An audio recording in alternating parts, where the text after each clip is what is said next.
جیسا کہ ایک حدیث پاک ہے، اس کے راوی حضرت سیدنا ابو ہریرہ رضی اللہ تعالیٰ عنہ ہے۔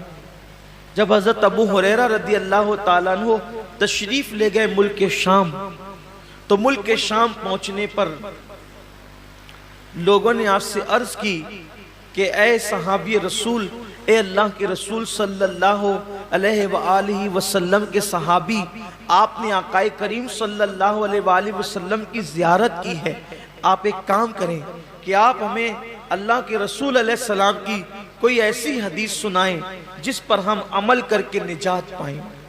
اب بہت دھیان سے سننا آپ لوگ بھی، کہ سننے والے بہت طویل بات نہیں سن رہے تھے، بلکہ کوئی مختصر اور بہت جامع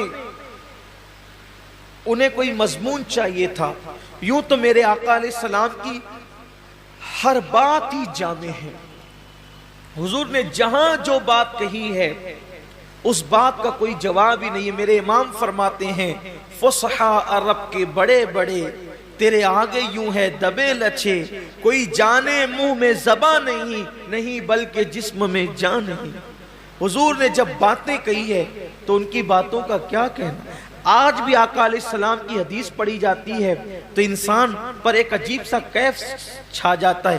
جب دوسروں کی زبان سے گفتگو مصطفیٰ سنی جاتی ہے تو ایسا کیف آتا ہے، جب وہ اپنی زبان سے خود اپنی بات کرتے ہوں گے تو اس وقت تو کیف و سرور کا عالم کیا ہوتا ہوگا۔ تو آقا کریم صلی اللہ علیہ وآلہ وسلم کے صحابی حضرت ابو ہریرہ رضی اللہ تعالیٰ عنہ سے اہل شام نے کہا، اے ابو ہریرہ، آپ آقا کریم صلی اللہ علیہ وآلہ وسلم کی کوئی ہمیں ایسی حدیث سنائیں کہ جس پہ عمل کر کے ہم نجات پائیں۔ اب یعنی کہ سنا تو بہت تھا حضرت ابو ہریرہ نے، لیکن اب کوئی ایسی روایت اس میں سے نکالنا ہے جو مختصر بھی ہو اور لوگوں کے لیے راہ نجات بھی ہو۔ اللہ اکبر۔ سیدنا ابو ہریرہ گویا کہ اپنے حافظے پر جو ہے وہ زور دینے لگے کہ میرے پاس جو ذخیرہ حدیث کا میرے حافظے کے اندر ہے ان میں سے کوئی ایک ان کو سنانا ہے۔ لیکن روایتوں میں آتا ہے، راوی بیان کرتے ہیں کہ جیسے ہی حضرت سیدنا ابو ہریرہ رضی اللہ تعالیٰ عنہ کو وہ حدیث یاد آئی وہ جس کو بیان کرنا چاہتے تھے، حضرت ابو ہریرہ صرف حدیث کا مضمون یاد کر کے بے ہوش ہو کے زمین پہ گر جاتے ہیں۔ امام غزالی رحمت اللہ علیہ لکھتے ہیں کہ مضمون حدیث یاد کر کے حضرت ابو ہریرہ زمین پہ گر گئے۔ جب آپ کو ہوش آیا لوگوں نے پوچھا، اے ابو ہریرہ کیا بات ہے؟ حضرت ابو ہریرہ فرماتے ہیں جس حدیث کو سننے کی تم بات کرتے ہو اس کا مضمون میرے ذہن میں آیا تو اسی لیے مجھ پر غشی طاری ہو گئی۔ اور پھر اب حضرت سیدنا ابو ہریرہ رضی اللہ تبارک و تعالی عنہ حدیث بیان کرتے ہیں۔ حضرت ابو ہریرہ رضی اللہ تعالیٰ عنہ فرماتے ہیں، اے اہل شام، تم میرے نبی کا فرمان سننا چاہتے ہو تو سنو، قیامت کے دن کے بارے میں ہم سب کے آقا و مولا مصطفیٰ جان رحمت صلی اللہ علیہ وآلہ وسلم نے فرمایا کہ سب سے پہلے قیامت کے دن اللہ تعالیٰ 3 لوگوں کا حساب لے گا۔ قیامت کے دن سب سے پہلے کتنوں کا حساب ہوگا؟ 3 لوگوں کا۔ اور اللہ کے رسول علیہ السلام نے فرمایا کہ شہید، جو شہید ہوا تھا یعنی جس نے جام شہادت نوش کیا تھا، شہادت سے بڑھ کر کوئی عمل ہو سکتا ہے؟ اس لیے کہ شہید وہ ہوتا ہے جس نے اپنی جان اللہ کے لیے ختم کر دی، یعنی جان ہی دے دی اس نے۔ شہید نے قربانی میں تو ہم جانور کی گردن پہ چھری چلاتے ہیں، شہید نے تو اللہ کے لیے اپنی گردن پیش کر دی۔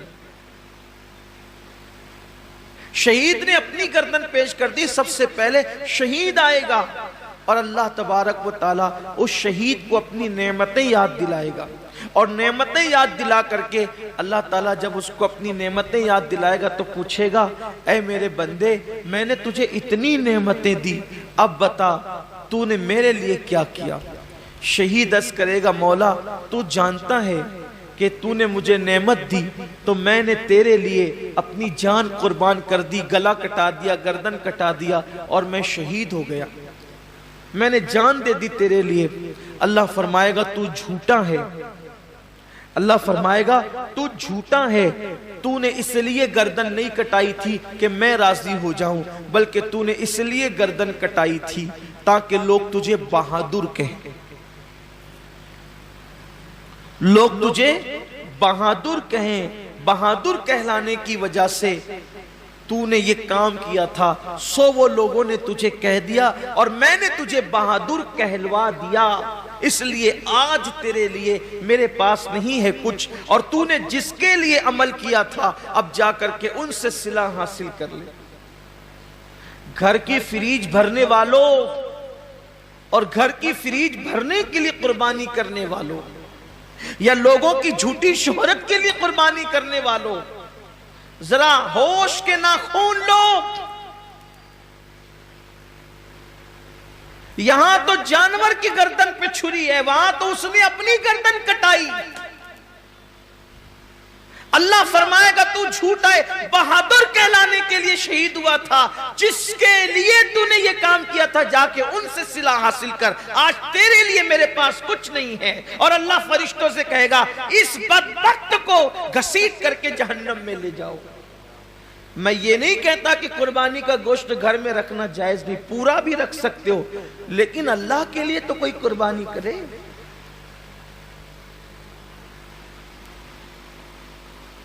قربانی کا جانور آنے کے بعد خود ہی سے بتاتے پھرتے ہو کہ اتنے کا لائے اور اتنے کا لائے. پوچھا کس نے تھا اتنے کا لائے ہو؟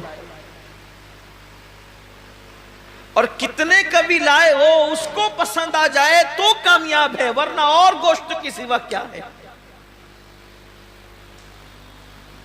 اس کا چرچا مت کرو کہ آپ قربانی کتنے کی کریں، اس لیے کہ کبھی کبھی وہ بہت چھوٹوں کی بھی قبول کر لیتا ہے. بہت چھوٹی قربانیاں بھی وہ قبول کر لیتا ہے، وہ بہت بڑی بڑی بھی رد کر دیتا ہے.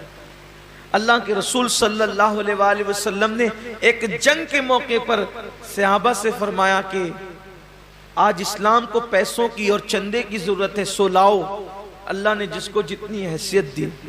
ایک بوڑھی عورت کو پتا چلا کہ اللہ کے رسول نے اسلام کے لیے کچھ طلب فرمایا ہے، تو اس نے ایک یہودی کے گھر جا کر اس سے کہا کہ چند سیر کھجورے مجھے قرض دے دے، میں تجھے لوٹا دوں گی چرخہ کاٹ کے.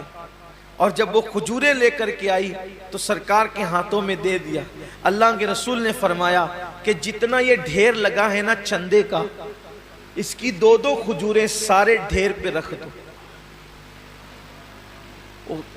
کمیت میں زیادہ نہیں تھی وہ، یعنی کوانٹیٹی میں زیادہ نہیں تھی، بہت مختصر سی کھجوریں تھی، لیکن سب کے صدقے پر، سب کے چندے پر اس کا چندہ ملا کر کے رکھا گیا. پوچھا گیا یا رسول اللہ سب کا ایک ایک جگہ رکھا اور اس کا سب پر پھیلا دیا؟ حضور نے فرمایا اس بڑھیا کا اخلاص اتنا ہے کہ اس کے صدقے میں اللہ نے سب کا قبول کر لیا ہے. بات کوانٹیٹی کی نہیں ہے، کوالٹی کی. بات کوالٹی کی ہے. اگر آپ 70,000 کا جانور بھی خرید کر کے لائیں، نیت اچھی نہیں ہے تو آپ 7,000 والے سے آگے نہیں بڑھ سکتے. اور 7,000 والے کی نیت اچھی ہے تو وہ 70,000 والے سے آگے ضرور بڑھ جائے. نیت بہت اچھی ہونی چاہیے، نیت کے اندر کوالٹی ہونی چاہیے. تو حضرت سیدنا ابو ہریرہ رضی اللہ تعالیٰ فرماتے ہیں کہ وہ شہید ہوگا، شہادت کے بعد بھی اس کو جہنم میں لے جائے جائے. پھر فرماتے ہیں ایک دوسرا بندہ اللہ کی بارگاہ میں آئے اور آنے کے بعد وہ بندہ جب حاضر ہوگا تو اللہ رب العزت اس کو اپنی نعمتیں یاد دلائے گا. اور جب اللہ تعالیٰ اس کو اپنی نعمتیں یاد دلائے گا تو اللہ فرمائے گا کہ بندے تو نے میرے لیے کیا کیا؟ تو وہ جواب دے گا مولا میں نے علم حاصل کیا، علم پڑھا اور علم سے میں نے خوب خدمت کی، تلاوت قرآن کی اور پڑھا پڑھایا، سب کچھ کیا، اپنا وقت دیا، وقت لگایا.